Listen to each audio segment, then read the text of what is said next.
coup, quel est ton nom, prénom, âge et activité?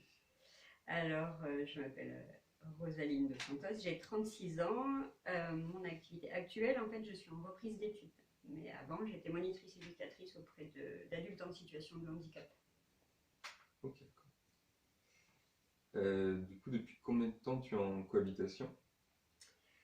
Et alors, je cohabite depuis la rentrée, donc ça fait à peu près quoi, 2 mois et demi, c'est ça?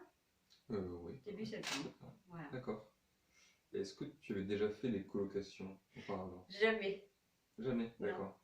Même pas de cohabitation entre amis ou quoi, ça, jamais. Ok. Même pas en tant qu'étudiant avant? Non. Non. Ok. Et donc on a un peu parlé tout à l'heure, mais pourquoi tu t'es tourné vers Mieux Ensemble du coup? Alors, l'idée principale, en fait, c'était déjà, en fait, pour des questions un peu budgétaires, hein, j'avais pas les moyens, en fait, je voulais garder mon appartement, en fait, chez moi, et j'avais pas les moyens de payer un deuxième loyer, en fait. Donc, déjà, c'était la première idée. Et après, j'avais vraiment envie que ce soit aussi utile. Donc, j'avais déjà eu connaissance, en fait, qu'il existait l'hébergement intergénérationnel. Donc, voilà, j'ai fait des recherches sur Internet pour trouver une association, effectivement, qui correspondait à ça. Ok, très bien. Et du coup, quand tu as eu connaissance de son existence, c'est. Alors je crois que j'ai pris mon ordi et j'ai tapé sur internet hébergement intergénérationnel sur Toulouse, voilà, et assez rapidement je suis tombée sur Mieux Ensemble et donc voilà, j'ai pris contact suite avec l'association. Ok. Euh, Au départ, est-ce que tu avais des freins ou des appréhensions? Par rapport à la cohabitation en elle-même, peut-être pas. Mes inquiétudes au début, c'était vraiment de changer de vie, quoi, et de voir quelque chose de complètement différent. Après, je pensais pas encore à.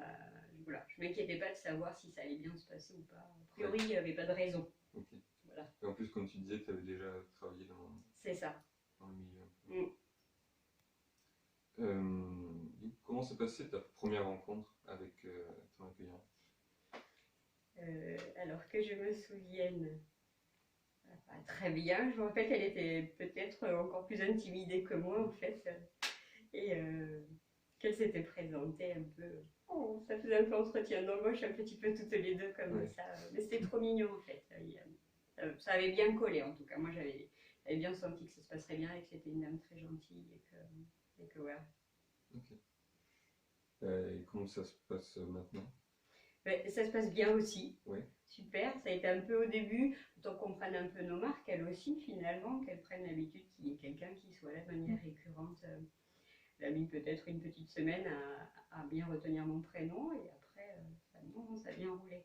Elle m'a bien intégré Ok. effectivement au rythme. Ouais. Est-ce que tu peux me dire qu'est-ce que ça t'a apporté? Qu'est-ce que cette cohabitation t'a apporté? Alors en tout cas pour moi, ce qui était sûr, c'est que le fait de venir ici sur Toulouse, c'était un projet qui était important. Mais le fait de vivre ici, d'être avec Jacqueline, c'était vraiment un soutien en fait, parce que je pense que j'aurais pas bien vécu d'être toute seule.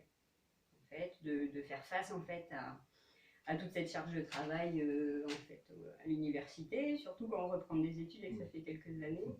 Et je l'ai vraiment vécu comme ça. Ça veut dire que voilà, le soir quand je rentrais, on dîne ensemble, on échange et ça me fait un peu coupure et c'est un peu soutien en fait pour moi. Voilà. J'avais ce lieu où j'étais bien, où j'étais un peu ressource en fait, par rapport à l'université qui était un peu effrayante au départ. Ouais. Quoi. Et ben, justement, quand tu vas à l'université, les autres étudiants, qu'est-ce qu'ils te disent quand tu leur dis que tu habites avec une personne âgée? Et ben en fait, ils ont adoré l'idée. Et Ouais. plein de mes amis m'ont dit ben, si j'avais su, en fait, je serais plutôt passée par ce système-là. Parce que souvent, ils prennent un loyer. C'est soit les parents qui les aident, soit ils sont obligés de travailler en fait à côté. Et donc, du coup, c'est du temps qu'ils amputent pour leurs études et Ouais. pour les révisions. Donc, non, non, là, quoi, j'ai rencontré personne, tout le monde était très emballé, j'ai rencontré personne qui trouvait ça curieux, bien au contraire. Quoi. Ok. J'ai même des gens qui m'ont demandé en fait le nom de l'association pour l'année Ok. prochaine, quoi. Donc, non, non, ils trouvaient ça Ok. très sympa. Et c'est que du positif. Oui. Euh, ok. Est-ce que tu as des anecdotes ou des moments marquants à nous partager de ta cohabitation? Qu'est-ce que je peux vous dire? Oui, je sais qu'on avait mis en place, moi j'avais l'habitude de prendre un apéritif en fait avec mon grand-père tous les jeudis. Et du coup, j'avais proposé effectivement avec Jacqueline, si ça lui disait, on se voyait pas trop la semaine en journée parce que j'étais en cours. Et du coup, le samedi midi, souvent c'est notre petit rituel, voilà. On se faisait un petit apéritif, elle avec un petit jus de pomme, moi un petit coca, et puis voilà, c'était sympa. Sinon, qu'est-ce que vous partagez ensemble au quotidien? Alors très souvent, c'était le dîner, en fait, puisque moi j'étais toute la journée en cours en semaine, donc c'était souvent le dîner, elle m'attendait le soir en fait, et on partageait le dîner. Et après rapidement quand même, elle allait se coucher parce que c'était bien 20h30, donc c'était un peu tard.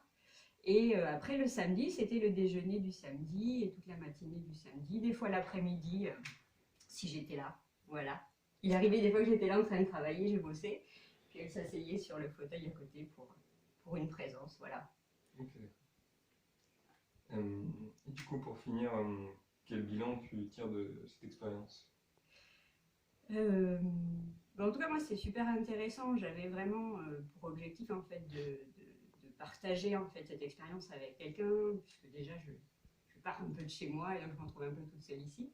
Donc c'était hyper intéressant en fait de partager ça avec une personne âgée en plus qui en avait besoin, qu'on soit dans un échange de services comme ça. Et après, ce qui était très intéressant aussi pour moi, c'est de m'être sentie hyper bien accueillie en fait.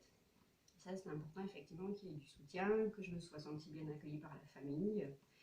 Et, et voilà, souvent on papote et c'est très agréable. Ok, très bien. Et merci beaucoup. Merci.